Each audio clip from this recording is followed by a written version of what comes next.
Hey, what's up, viewers? Patrick McBob is only back next video, and this is episode 2 of Financial Blessings Week of Ours. And today's verse comes out of Matthew 25, verse 21, and it reads, His master replied, Well done, good and faithful servant. You have been faithful with a few things. I will put you in charge of many things. Come and share your master's happiness. And that's what verse means to this afternoon. Let's get into it. It's time for the church recap. And we're going to go to the book of Ephesians. And this first sermon is Gospel, the Grace of God. That's the title of it. And we're going to start in Ephesians 2. Ephesians 2 verses 1, 4, 5, and 6. Starting at verse 1. As for you, you were dead in your transgressions and sins. Now skipping down to verse 4.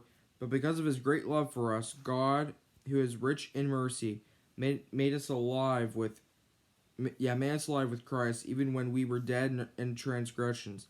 It is by grace you have been saved. And finally, verse 6, And God raised us up with Christ and seated us with him in the heavenly realms in Christ Jesus. And that's all for the verse portion. Now we jump over to Ephesians 4. Ephesians 4, verse 20, 21, 22, 23, and 24. Starting at verse 20, here's what it says. That, however, is not the way of life you learned. When you heard about Christ and were taught in him, in accordance with the truth that is in Jesus, you were taught with regards to your former way of life to put off your old self, which is being corrupted by its deceitful desires, to be made new in the attitude of your minds, and to put on the new self, created to be like God in true righteousness and holiness. And that is all for the verse portion of that.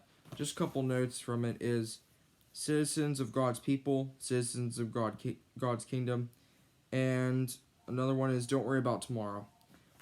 Rob also referenced the Eurythmics.